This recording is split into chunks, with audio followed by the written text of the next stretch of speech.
La grâce des dieux est un facteur incontournable dans la vie d'un enfant des dieux qui, en localisant cet enfant des dieux, elle la bénit, elle la délivre, elle la guérit, elle lui fait quitter un point pour l'amener vers un autre point et lui fait accéder dans sa destinée selon le plan établi par l'Éternel. Mais la grâce des dieux en elle-même, comment peut-on la comprendre et quel est son impact réel dans la vie d'un enfant des dieux qui croit en Dieu et qui croit aux promesses des dieux? Mesdames, Messieurs, cette question sera au centre, j'allais dire, de cette émission Paramètres, votre émission. Bonjour à vous et bienvenue.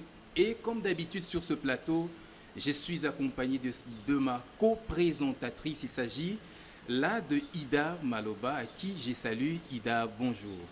Bonjour Nico Kassanda, Vous allez très bien? heureuse de t'avoir encore à mes côtés pour présenter cette émission ensemble. Voilà. Alors aujourd'hui, qui est-ce que Paramètre a l'honneur de recevoir pour parler évidemment de cette question qui est la grâce? La grâce Aujourd'hui, divine, évidemment. la grâce divine, bien évidemment, la grâce qui nous accompagne au quotidien et nous avons l'honneur de recevoir en ce jour le révérend Isidore Nsumbu. Il est le pasteur responsable de l'église évangélique clinique charismatique que nous recevons avec beaucoup de joie. Bonjour pasteur. Bonjour ma sœur Ida, bonjour mon frère Nico. Bonjour révérend Isidore. Merci beaucoup, révérend, de nous avoir accordé de votre temps pour que nous puissions échanger autour de cette thématique de l'impact de la grâce divine dans la vie d'un enfant de Dieu. C'est comme ça que d'entrée de jeu, nous vous demandons si vous pouvez nous définir la grâce. Qu'est-ce qu'on peut comprendre par la grâce divine? Alors par définition, la grâce est une faveur imméritée. Et quand nous parlons de la grâce de Dieu, c'est la faveur imméritée de Dieu sur la vie d'une personne. Et c'est l'acte de bienveillance d'une personne sur une autre personne sans y être forcé. Oui, il y a des choses que nous accordons aux autres et nous sommes soit forcés par la relation, forcés par les circonstances, forcés par une raison, par une autre raison. Mais quand il s'agit de la grâce, surtout de la grâce divine, c'est l'acte de la bienveillance de Dieu. C'est la vie d'une personne sans qu'il soit forcé. Oui. Donc là, il n'y a aucune condition à remplir pour accéder à la grâce divine. Bon, en principe, quand il s'agit de la grâce divine, il n'y a pas vraiment de conditions. Mais souvent, quand nous voyons les grâces humaines, là, c'est peut-être lié à certaines conditions. Mais la grâce de Dieu, n'est liée à aucune condition. Je donne un exemple. Vous voyez, Dieu dit dans la Bible que j'ai aimé Ésaü, et j'ai aimé Jacob, j'ai haï Ésaü. Ils sont frères, ils sont jumeaux. Il les a aimés où? Ils avaient aimé non après leur naissance, à partir de leur naissance, non, à partir de leur sein maternel. Les enfants n'avaient posé aucun acte, n'est-ce pas? Un bon acte qui peut attirer Dieu pour que Dieu prenne la décision de faire grâce à Jacob et pour que Dieu prenne la décision de haïr l'autre, d'aimer l'un et d'haïr l'autre. Les enfants étaient dans les seins. Personne n'avait commis un acte. Personne n'avait affiché une attitude. Mais Dieu, à partir de sa souveraineté, il dit que moi j'aime celui-ci et j'haïs celui-ci. J'haïs celui-là. Donc il n'y avait pas de conditions, il n'y avait pas d'acte posé qui avait influencé Dieu à faire ses choix d'aimer celui-ci et d'haïr celui-là. Il n'y en avait pas. Donc dans la grâce divine, il n'y a pas de conditions. Elle est une faveur imméritée, une faveur gratuite de Dieu sur une personne. Et donc la grâce des dieux est une faveur que l'homme ne mérite pas. Oui. Et dans ce sens-là, on peut la comprendre également comme étant une prise en charge divine Oui. dans la vie d'un enfant des dieux. Mais effectivement, même dans mes interventions, je suis en train de dire ça, la grâce de Dieu, c'est une prise en charge de Dieu. C'est la vie d'une personne. Si Dieu veut te prendre en charge, voyez, pour t'amener dans ta destinée, ou bien pour accomplir certaines choses dans votre vie, Dieu va envoyer sa grâce comme une prise en charge sur votre personne, sur votre vie. Et cette grâce vous prendra de là où Dieu vous a trouvé et pour vous amener là où Dieu veut que vous soyez. Révérend, j'essaie de revenir sur vos propos de tout à l'heure Oui. en évoquant l'exemple de Jacob et Ésaü. Oui. Alors je me dis, y a-t-il une catégorie de personnes à qui la grâce de Dieu est-elle destinée? Parce que si Dieu choisit d'aimer tel ou d'haïr tel... Déjà, Ida, et je crois que le révérend vient de le dire, parce que là, il choisit Jacob Oui. et il rejette en quelque sorte Il Ésaü. déclare qu'il aime Jacob Oui. et il Et haït il Ésaü. haït. Oui. C'est trop fort quand même, Oui. révérend. Là. Haï, pas dans le sens de la méchanceté. Hein. Haï, c'est-à-dire j'ai choisi celui-ci, je m'intéresse à celui-ci. Je vais prendre soin de lui. J'ai un programme particulier sur Je sa mets vie. beaucoup d'attention Je mets beaucoup d'attention sur lui. Jacob. Oui, sur Jacob. Et j'ai un plan particulier sur sa vie. Tandis que lui, j'ai moins d'attention sur lui. Donc c'est dans ce sens-là. Pas dans le sens de la haine qui traduit la méchanceté. Ok. Ce n'est pas dans ce sens-là. Oui, c'est là, lui, moi, je m'intéresse à lui. Je vais le prendre en charge. Oui, toute sa vie. Oui. Sans pour autant qu'il y ait une certaine animosité, Non. une certaine haine, Non. une certaine méchanceté, comme vous avez dit. Oui. Mais est-ce qu'il y a des efforts quand même que l'homme peut fournir ou un chrétien peut fournir justement pour être bénéficiaire de cette grâce? Non, non. Il n'y a pas d'effort à fournir pour être bénéficiaire de la grâce. Ça, je l'ai dit. Quel effort Jacob avait fourni dans les seins de sa maman pour bénéficier de la grâce que Dieu lui avait accordée? Rien du tout. Rien du tout. Donc, en ce qui concerne la grâce, il n'y a pas vraiment d'effort. Mais il y a des précisions que j'aimerais donner en ce qui concerne la grâce. Nous avons la grâce dans l'Ancien Testament. Nous avons la grâce dans le Nouveau Testament. Nous avons la grâce générale, nous avons des grâces particulières. Alors, la grâce dans l'Ancien Testament était accordée à des personnes choisies par Dieu. Et ces grâces étaient, je mets ça au pluriel, ces grâces étaient accordées en privé et puis de manière très limitée. Mais dans le Nouveau Testament, la grâce a été rendue publique. Vous voyez? La grâce que Dieu a accordée en privé chez certaines personnes bien choisies, cette grâce, Dieu va exposer ça en public. Il va mettre ça à la disposition de tout le monde en public. Je donne l'exemple. Quand Jésus commence à parler de la grâce dans le Nouveau Testament, nous sommes dans le livre de Luc, chapitre 4, le verset 18e, verset 19e. L'Esprit du Seigneur est sur moi, car il m'a oint pour annoncer la bonne nouvelle aux pauvres, pour guérir ceux qui ont le cœur brisé, pour renvoyer libre le opprimé, proclamer la délivrance aux captifs, les recouvrements de vie aux aveugles, et pour annoncer une année de grâce du Seigneur. Il y a des versions qui disent annoncer, il y a des versions qui disent publier. Oui. Publier, c'est-à-dire rendre public. Oui. Et quand Jésus disait ça, il était dans une synagogue. Ce n'était pas dans une chambre, ce n'était pas dans une maison où il vient en secret, en privé, parler de la grâce à une personne. C'était en public. Donc la grâce était rendue publique. Cette dispensation de la grâce de la nouvelle alliance a rendu la grâce de Dieu publique. Au lieu qu'elle soit privée, elle est publique. Elle est pour tout le monde. Et quiconque croit en Jésus, croit en Dieu, s'attache à cette grâce. Elle est maintenant publique et n'est plus privée. Ça, c'est la grâce en général. Mais il y a des grâces particulières. Je suis pasteur par grâce. Ça, je n'ai pas demandé ça. Je n'ai pas postulé à Dieu pour devenir pasteur. Mais lui, il m'a choisi. Vous voyez? Et nous sommes plusieurs.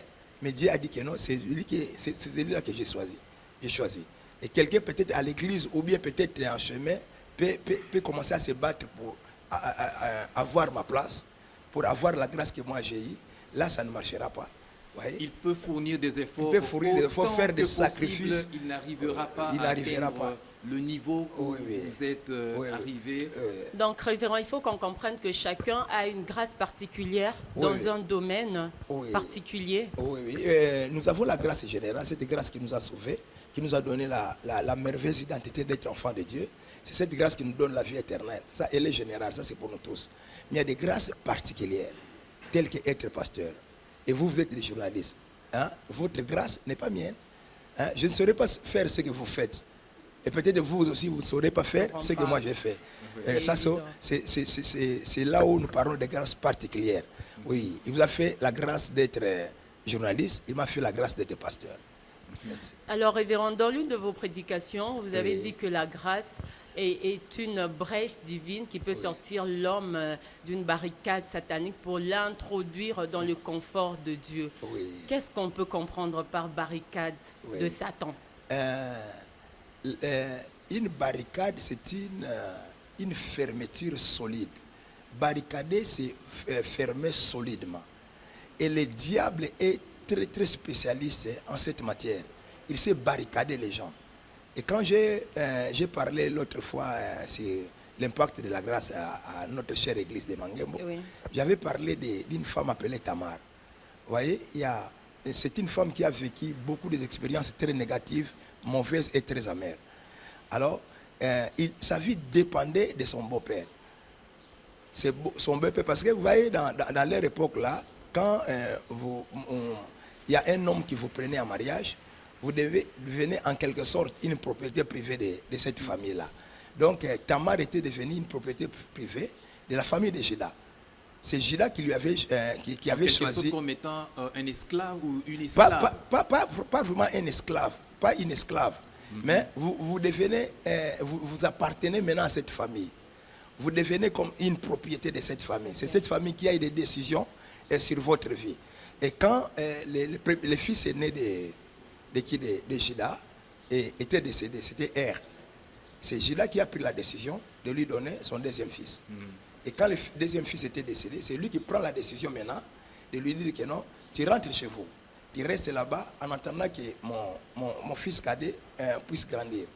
Or, il disait ça par ruse. Donc, il avait la peur de lui donner son troisième fils, n'est-ce pas? Se disant lui-même dans son cœur que non, je lui avais donné mon premier fils est décédé. Le deuxième fils, je lui ai donné, est décédé. Alors, si j'ose donner le troisième fils, peut-être le troisième aussi va décéder. Alors, je crains de perdre tous mes enfants.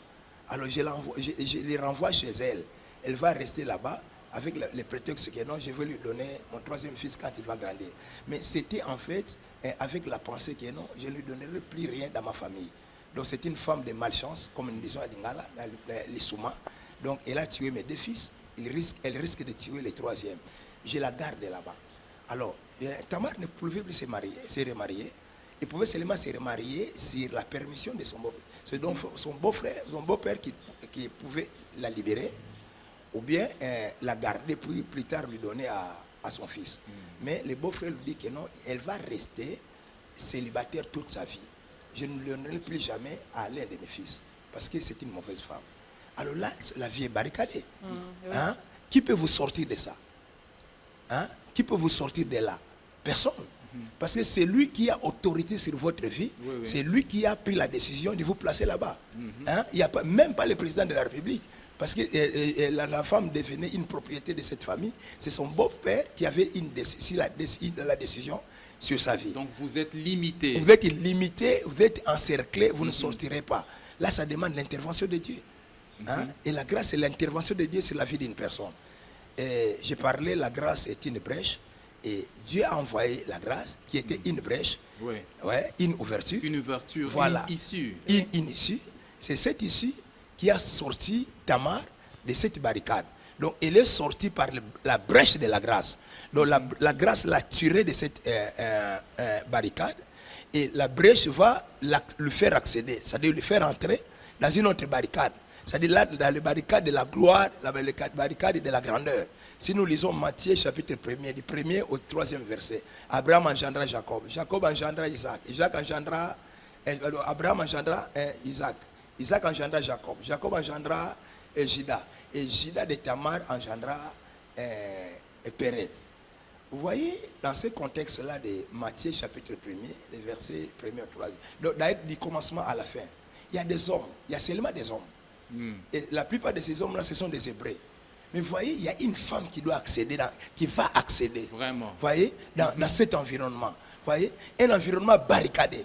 Où ce n'est pas n'importe qui a cette autorisation d'entrer. Comme Jéricho était barricadé, personne ne pouvait sortir, personne ne pouvait entrer. Voilà. Elle était barricadée. Mais par l'intervention de Dieu, les enfants d'Israël étaient entrés dans cette ville de Jéricho. Dans ce cas, révérend, devons-nous comprendre la grâce comme une puissance comme une puissance de Dieu. On peut faire allusion à cela en Effe- parlant de la grâce. Effectivement, la grâce, c'est une puissance. La grâce de Dieu, c'est la puissance de Dieu. Et je peux dire, si je peux décrire la grâce de Dieu, c'est Dieu en action sur la vie d'une personne. Ok. La grâce de Dieu, c'est la puissance de Dieu en action sur, Dans la vie, dans la d'un vie d'une enfant de personne. Dieu, d'une La personne. grâce de Dieu, c'est aussi la bienveillance de Dieu sur une personne. C'est aussi la force de Dieu sur une personne. Et si vous lisez le deuxième livre des Corinthiens, le verset 12e, c'est là où nous avons tiré d'ailleurs, nous avons commencé notre message, nous avons basé notre message. Et par la grâce, il a dit que ma grâce te suffit, Oui. car ma puissance s'accomplit dans la faiblesse. Dieu parlait de la grâce quand il parlait à Paul. Parce que Paul lui avait fait une prière. Que Seigneur, éloigne de moi cette charge. Parce que ça m'embête, ça me tourmente, ça m'handicape. Et Dieu lui dit que ma grâce suffit. Dieu lui parle de la grâce. Mais quand Dieu continue son discours, Dieu change de terme. Ma grâce te suffit. Au lieu que Dieu continue à dire que grâce te suffit. ma grâce te suffit et Il ma change. grâce s'accomplit dans la faiblesse, Dieu retire le terme grâce pour les remplacer par le terme puissance. Puissance. Ma grâce Ok. te suffit car ma puissance s'accomplit dans la faiblesse. La grâce est la puissance de Dieu. La grâce divine, c'est la manifestation de la puissance de Dieu sur une personne. Là où il y a la grâce de Dieu, vous allez voir que là aussi est Dieu. Et là où il y a la grâce de Dieu, là aussi est la puissance de Dieu. Je donne un autre exemple sur la vie de Marie. Oui. L'ange lui apparaît. Et je te salue, Marie, toi à qui une grâce a été faite. Le Seigneur est avec toi.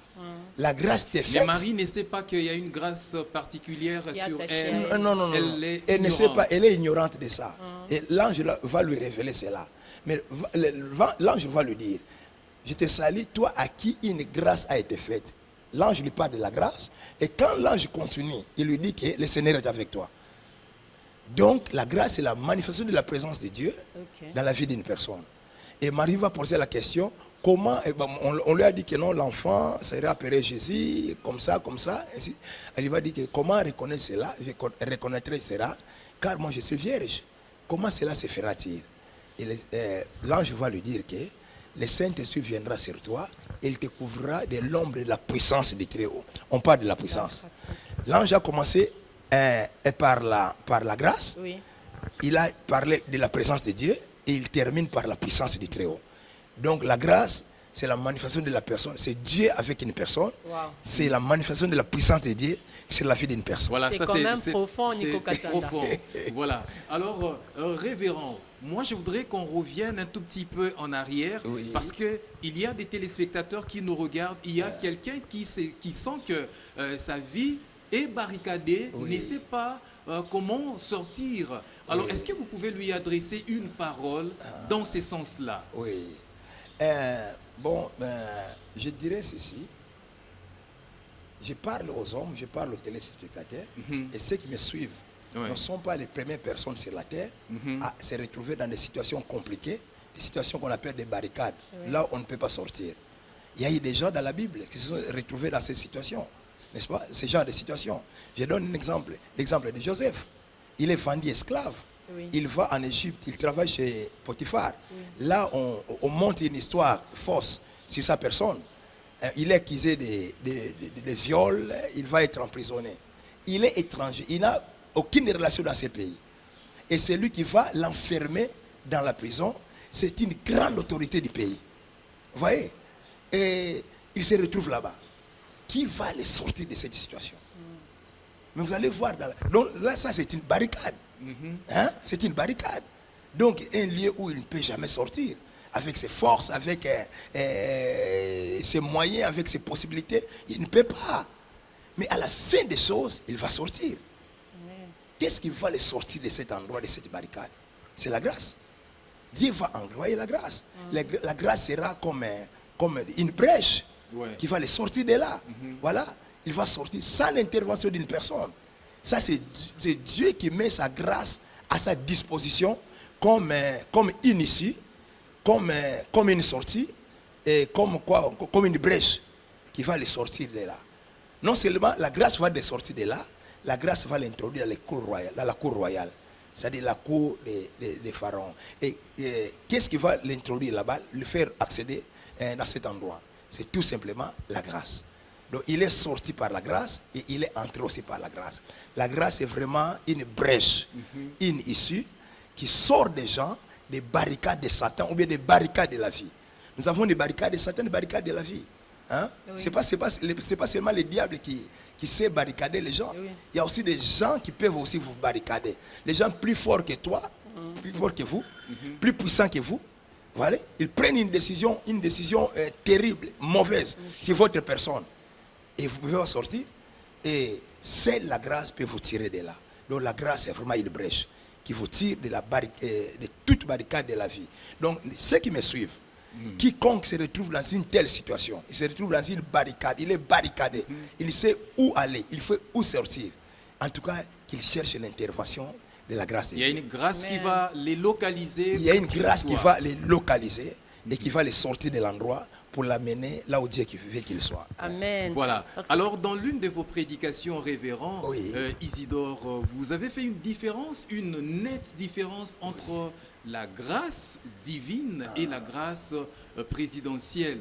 Alors, on s'est dit, mais pourquoi cette différence, cher révérend? Est-ce que vous pouvez expliquer à ceux-là qui nous suivent en ces instants, parce qu'on sait que chaque fois il y a des prisonniers qui sont libérés, qui sont graciés, et puis voilà, comment voilà, vous pouvez dire par rapport à... J'ai parlé de la grâce divine et de la grâce présidentielle. Donc nous voyons là la grâce, mais la grâce appartenant à deux personnes différentes. Il y a le président de la République et il y a Dieu. Deux personnes qui sont des autorités, mais pas de même niveau. Alors, ce que nous devons remarquer, la qualité de la grâce dépend de la qualité de la personne qui fait grâce. Ok. Oui. Et le niveau de la grâce dépend aussi du niveau de la personne qui fait grâce. Vous voyez? Il y a le président qui fait grâce, de l'autre côté, il y a Dieu qui fait grâce. Ce sont deux personnes, mais pas de même qualité. Pas aussi de même niveau. N'est-ce pas? Dieu, c'est le souverain. Vous voyez? C'est la personne la plus élevée de l'univers. Tandis que le président, lui, il chapeaute le pays et il est là pour un temps. Voilà, il est là pour un temps. Donc, la qualité de la grâce que nous bénéficions dépend de la qualité de la personne qui nous accorde cette grâce-là. Le niveau de la grâce qui agit sur nos vies dépend aussi du niveau des personnes qui nous accordent la grâce. J'avais dit, vous voyez, quand vous recevez la grâce présidentielle, elle vous sort de la prison. Mais elle vous laisse juste devant l'avenir qui passe. De libération. L'avenir de libération. Mais on vous libère, on vous dépose là-bas. Pour vous débrouiller. Vous débrouillez. Hein? Si vous avez une voiture qui est venue vous prendre, vous entrez dans la voiture, si elle n'a pas vous fait, et vous faites les pieds. Et la plupart des prisonniers ne sont pas véhiculés. Non, ils ne sont pas véhiculés, voire même n'ont pas de familles qui ont des personnes qui ont des véhicules là-bas. Donc il sort là-bas, il commence à tournoyer là-bas, il fait les pieds jusqu'à sa domicile. Il demande l'argent de transport pour l'amener jusque chez lui. Oui, il commence à mendier, il commence à implorer les gens, mais ce n'est pas la grâce divine. Oui, la grâce divine a un travail total sur la vie d'une personne. Voilà. Non seulement la grâce divine vous sort d'un endroit, mais la grâce divine vous fait accéder aussi dans un autre endroit. Nous prenons l'exemple de Joseph. La grâce l'a tiré de la prison. Mais la grâce ne l'a pas laissé devant la porte de la prison. La grâce l'a prise et la grâce l'a conduit dans la cour royale. Donc il y avait un travail total, un travail achevé, un travail parfait. C'est pourquoi dit que celui qui a commencé en vous cette bonne œuvre la rendra parfaite, c'est-à-dire l'achèvera jusqu'au jour de notre Seigneur Jésus-Christ. Quand la grâce de Dieu commence une œuvre, la grâce de Dieu amène l'œuvre à l'achèvement, c'est-à-dire à la perfection.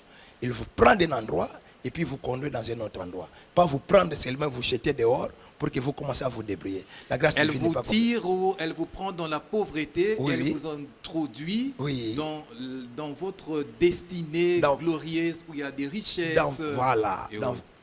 Effectivement. Mais révérend, est-ce qu'il y a une mentalité propre à adopter en ce qui concerne la grâce? Est-ce qu'il y a une mentalité de la grâce? La vie est faite de mentalité. Il y a ceux qui ont la mentalité des efforts humains, de leurs efforts. que je vais me battre pour réussir. Il y a ceux qui ont la mentalité de dépendance, hein, à d'autres personnes. J'ai mon grand frère qui est en Europe, j'ai ma tante qui est, je ne sais pas, aux États-Unis. En tout cas, je m'appuie sur lui. En tout cas, lui, il va m'aider. Bien, elle, il va m'aider. Donc, l'homme a toujours une mentalité. Voyez? Il y a ceux qui ont la mentalité de mendicité. Je vais sortir la rue comme ça, je vais commencer à demander les gens. Mais il y a une mentalité de la grâce. Vous voyez, il y a des gens, quand les problèmes leur arrivent, hein, directement, il se dit en lui-même que Dieu fera grâce. La grâce me suffit. La grâce me sortira. La grâce m'aidera. Ça, c'est toute une mentalité. Donc, quand il y a une situation qui arrive, hein, directement, il fait allusion à la grâce. Il pense à la grâce. Il s'appuie à la grâce. Oui, ce sont des gens, des personnes qui font de grandes choses dans la vie. Parce que la grâce de Dieu est suffisante. Comme Paul a dit que ma grâce te suffit. C'est-à-dire, ma grâce suffit pour faire tout ce que vous avez besoin dans votre vie. Oui, la grâce de Dieu. Mais pas la grâce des hommes. La grâce des hommes est limitée. Mais la grâce de Dieu est illimitée. C'est un grand travail à faire à vous, révérend. C'est votre travail parce que il y a toujours ces enfants des dieux là qui ne comprennent pas les choses et qui n'ont pas cette mentalité, qui ignorent. Ils pensent que je dois continuer à m'appuyer sur X ou Y et pourtant, ce n'est pas le cas. Oui, évidemment. Que pouvez-vous dire à ces genres de personnes qui ignorent la grâce divine dans leur vie, au fait, qui cherchent toujours à s'appuyer sur X, Y dans la famille, qui est peut-être bien positionné? Voilà. La vie est faite des époques. Dieu est le même hier, aujourd'hui et éternellement. Mais dans sa façon de marcher avec les hommes, Dieu a établi les époques. Vous voyez? Et les époques, ces époques spirituelles, c'est ce que nous appelons les dispensations, ou ce que nous appelons les grâces, les dispensations ou bien des régimes spirituels, des époques. Vous voyez? Adam, quand il fut créé, lui, il a commencé sa vie sous la dispensation de l'innocence. Après, quand il a péché, la dispensation a changé. C'était maintenant la dispensation de la conscience. Après, ça sera le tour de la dispensation du gouvernement humain. Ça, c'est au temps de Noé. Après la dispensation du gouvernement humain, nous allons entrer dans une autre époque, dans une autre dispensation qu'on va appeler la dispensation de la promesse. Là, ça commence par notre père Abraham. Abraham, Isaac, Jacob, n'est-ce pas? Les Joseph et les patriarches. Et ils ont vécu sous la dispensation de la promesse. Voyez? Et après la dispensation de la promesse, il y a eu la dispensation de la loi. Et après la dispensation de la loi, il y a eu maintenant la dispensation de la grâce. Nous avons la promesse, nous avons la loi, nous avons la grâce. Ce sont des époques spirituelles, ce sont des dispensations, ce sont des régimes spirituels. Mais l'homme doit s'adapter, n'est-ce pas, à la vérité de cette époque, de cette dispensation. Abraham a vécu sous la dispensation de la promesse.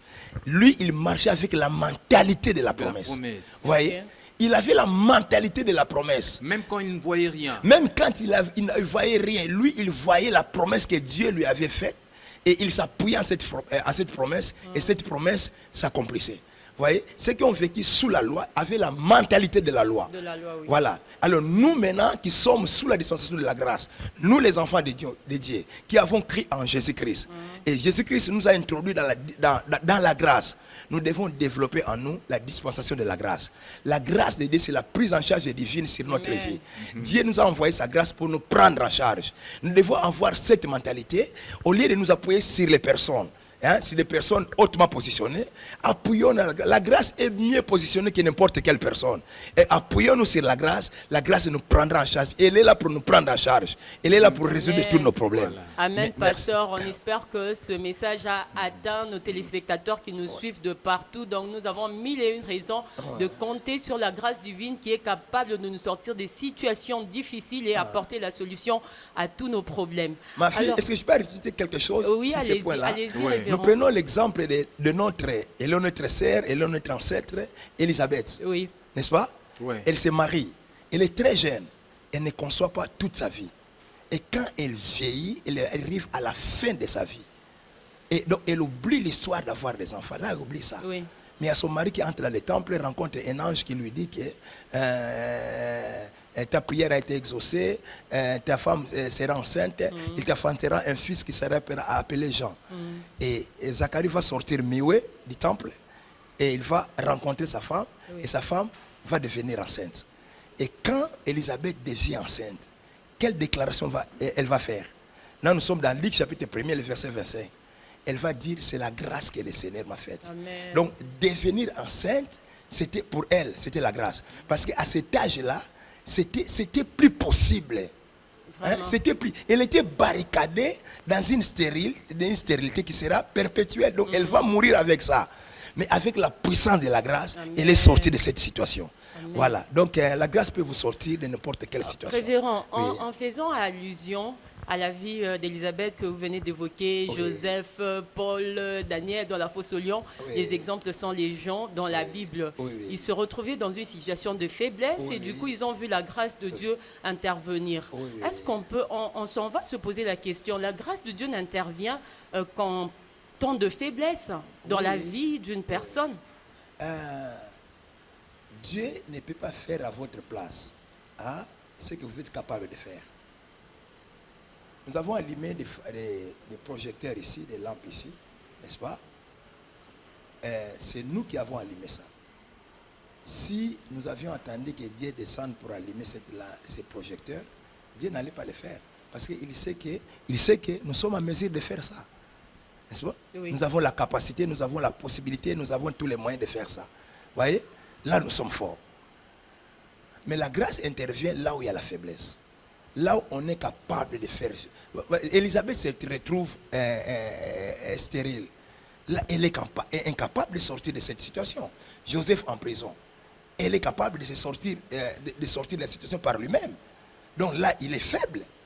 Ça, c'est la faiblesse. Oui. Hein? Là, il faut maintenant l'intervention de quelque chose de très fort. Vous voyez? Alors, Dieu va faire intervenir sa grâce. Donc, la grâce, c'est pour les faibles. Ouais. Ne vous battez pas. Moi, un jour, Dieu m'a dit, quand vous vous retrouvez dans une situation où vous ne savez pas sortir, cherchez ma grâce. Okay. Dieu m'a dit ça clairement. À partir de ces jours-là, n'est-ce pas, quand je me retrouve dans des situations compliquées où je ne peux pas sortir de moi-même, je ne cherche pas directement les hommes. Moi, je cherche la grâce de Dieu. Amen. Et quand la grâce de Dieu se manifeste, Dieu peut m'orienter vers une personne. Oui. Hein? Appeler une personne, téléphone une personne, et quand j'appelle la personne, j'ai la solution auprès de la personne. Vous voyez?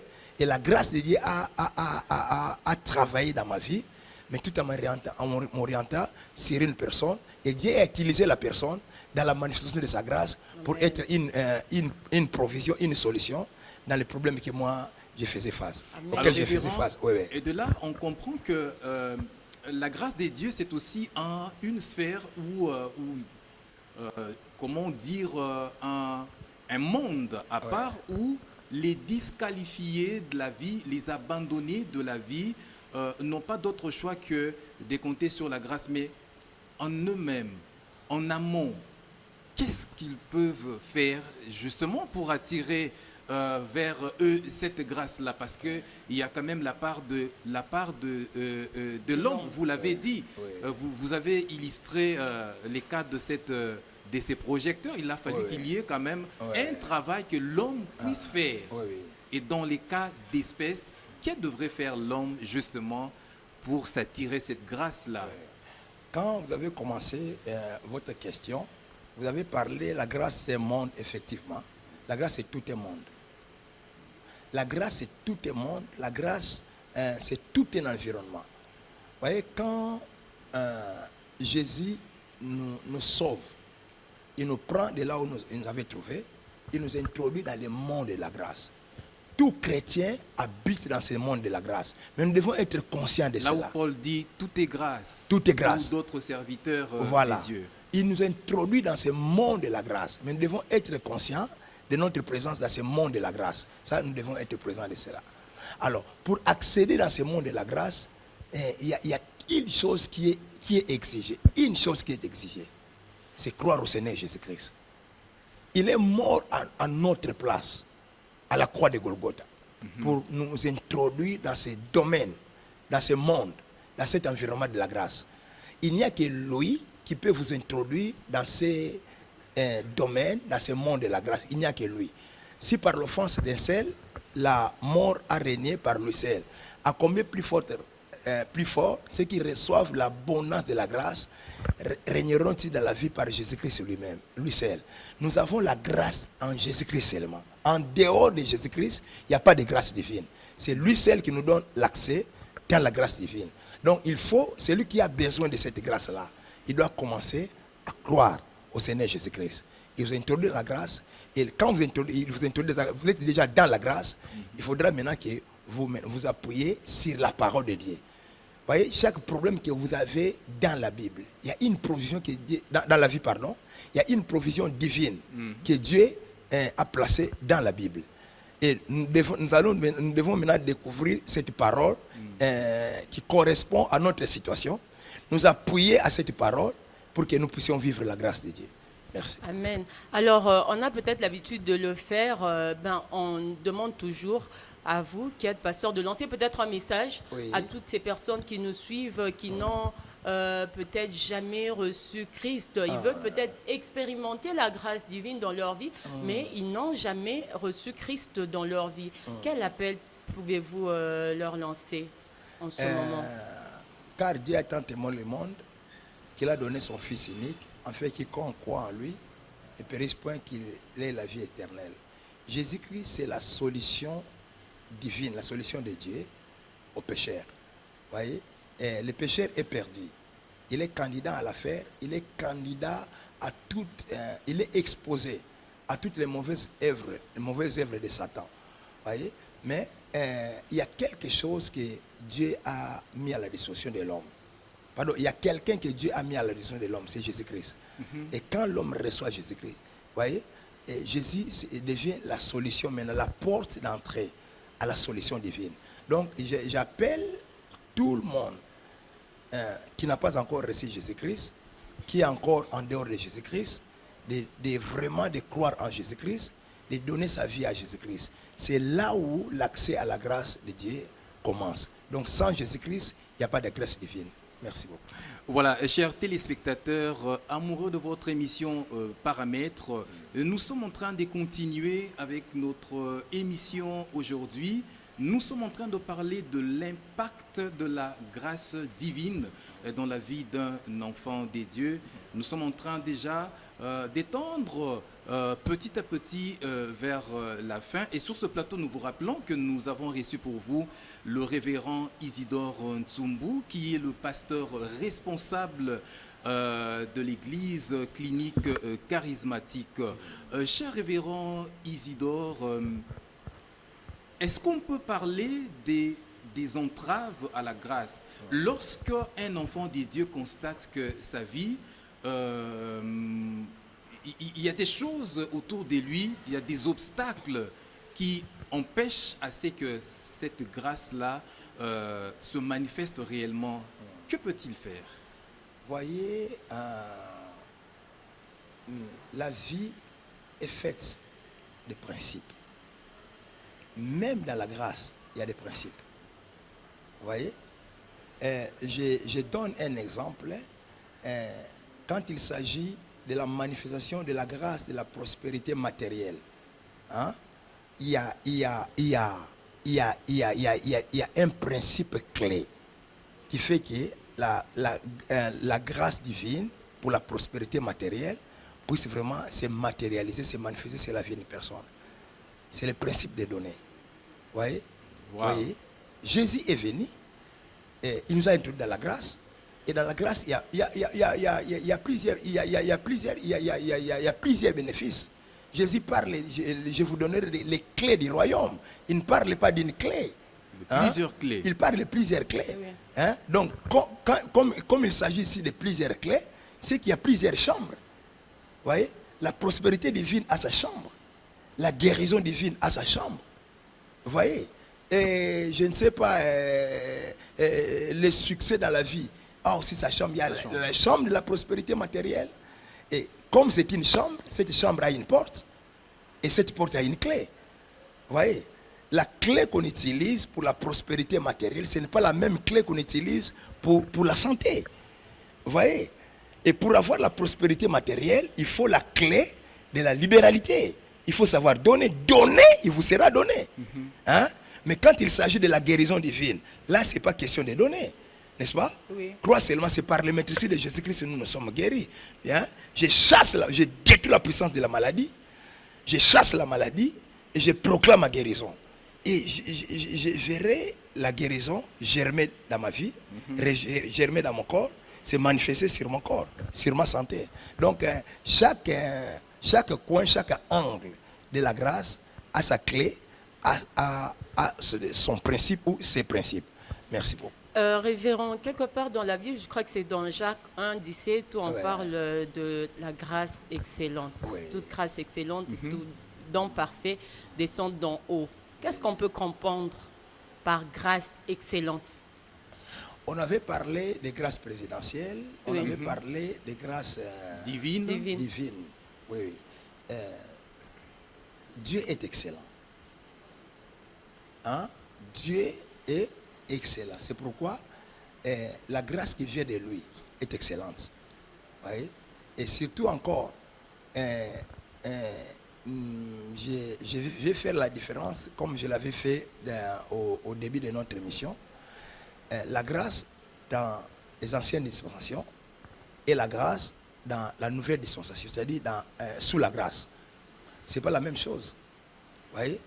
Et même sous la loi, il y a eu la grâce qui s'est manifestée. Oui. Même sous la promesse, il y avait la grâce qui s'est manifestée.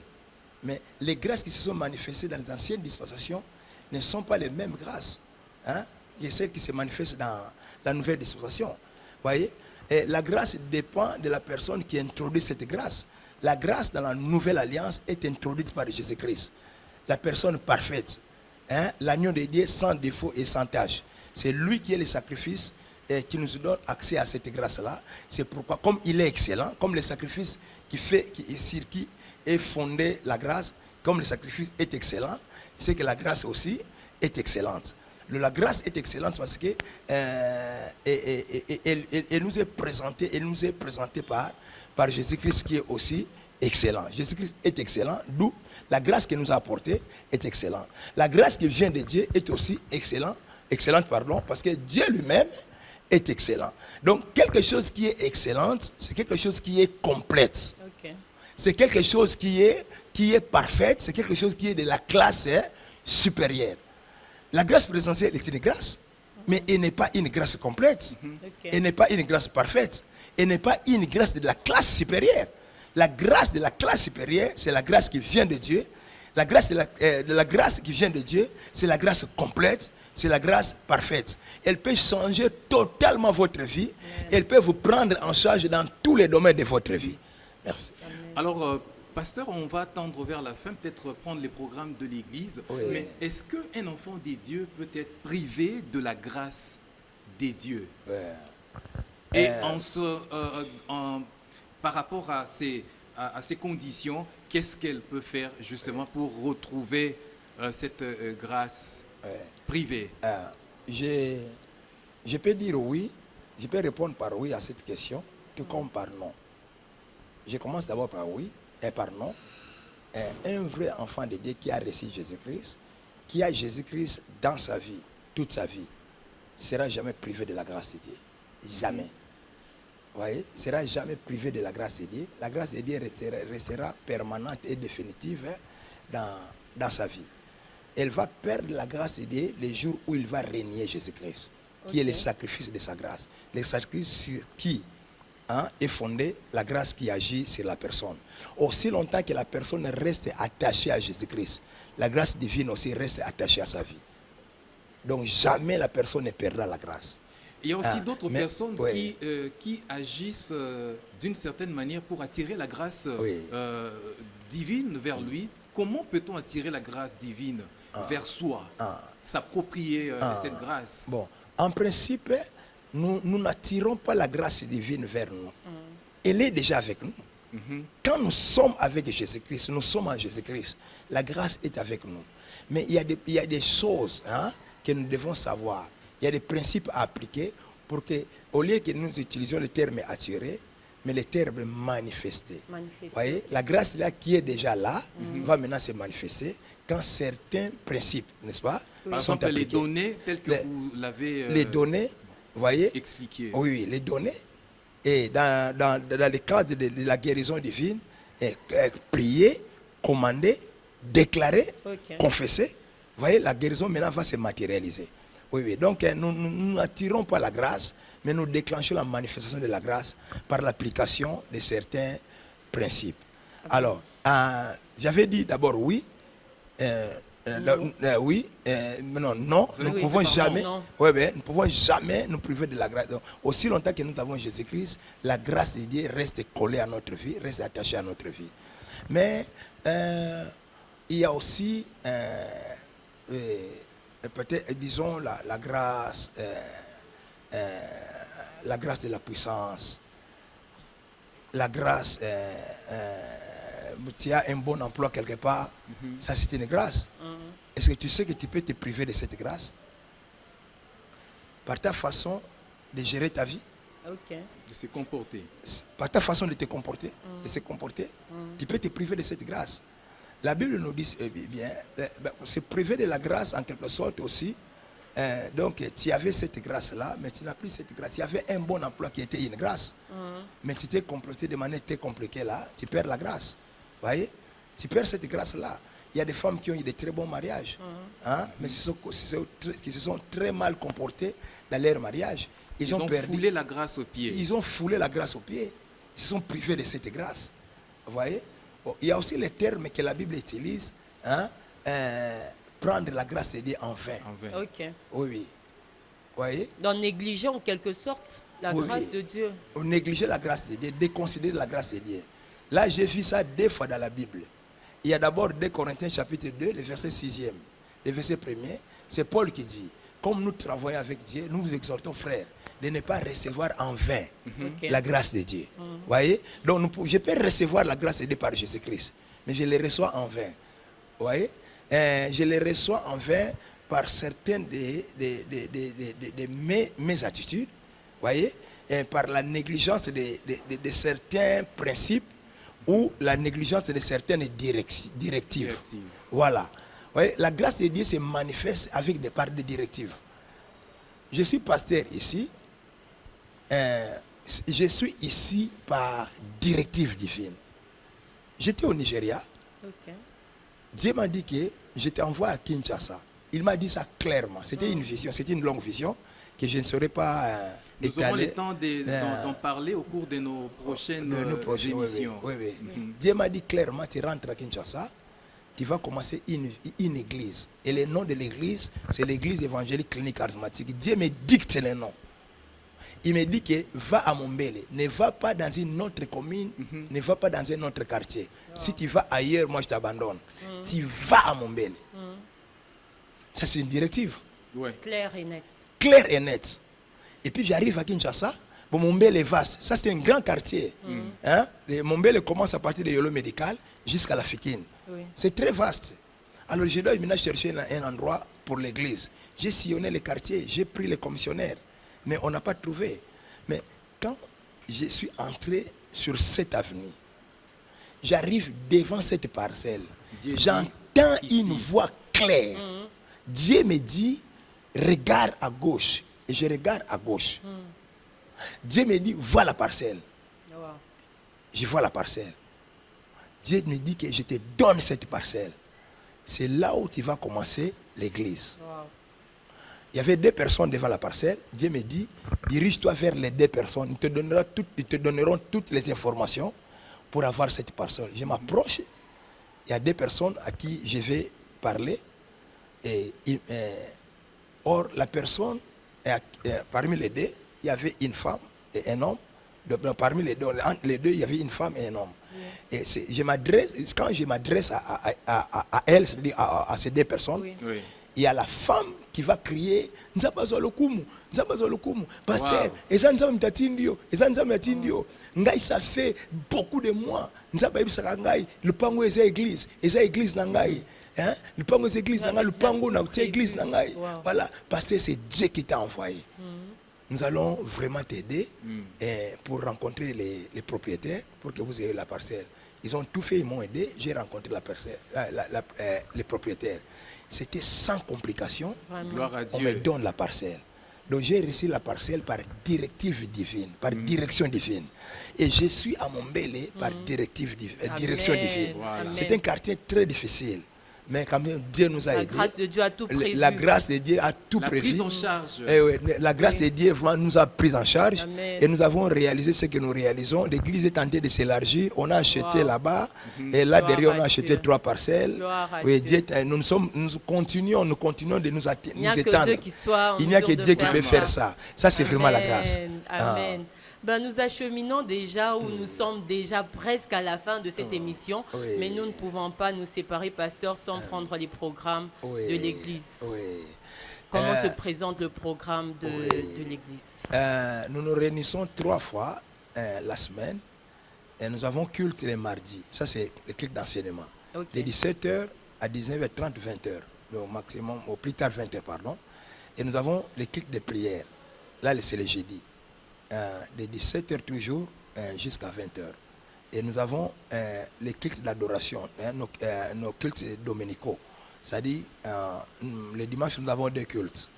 Le premier culte commence à 6h30 et prend fin à 9h juste.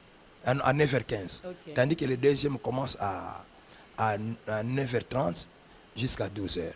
Ce sont nos programmes hebdomadaires, notre programme ordinaire et hebdomadaire. Merci, Et à révérend. part cela, il y a un grand programme qui arrive, Oui. que nous annonçons. Ce programme s'appelle les rassemblements des champions. C'est Le notre rassemblement des champions. les rassemblements des champions. C'est notre programme annuel, notre programme Ça aura phare lieu quand au déjà? mois de septembre. Ok. Ouais, déjà au mois de septembre, ce programme aura lieu. Donc, vers la 3e semaine, à la 3e semaine du mois de septembre. Un grand programme avec des grands orateurs et avec des très grands messages. Là, vraiment, prendre part à ces programmes, c'est vraiment un grand On privilège. espère que nombreux de nos téléspectateurs qui nous suivent Oui. Ils répondront prennent déjà à ce rendez-vous. programme, oui. Vraiment. Voilà, cher révérend Isidore Ntsumbu, Oui. vous êtes le pasteur responsable de l'église Évangélique. clinique charismatique. Oui. Paramètre notre émission, l'émission de nos téléspectateurs était content de vous recevoir Oui. pour échanger autour de la grâce. Oui. Je sais, Oui. Ida, il y a encore beaucoup à Oui, dire.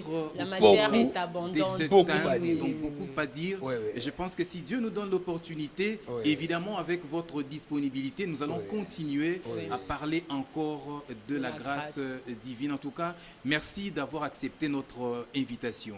Vraiment, je suis entièrement à votre disposition. Et à chaque moment que vous avez besoin de moi pour qu'on partage sur un sujet, sur une thématique, moi je suis disponible. Merci beaucoup, La question pasteur. seulement de programmer. Merci de Merci, tout cœur. révérend. Merci frère Nico, merci sœur Ida. Merci, Voilà. révérend. Chers téléspectateurs amoureux de votre émission Paramètres, nous tendons à la fin de cet échange. Aujourd'hui, il a été question de la grâce divine.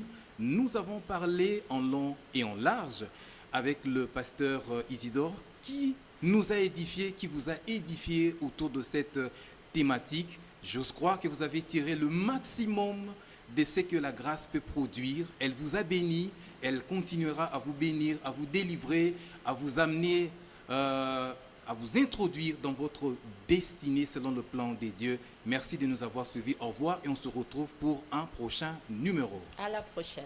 Merci.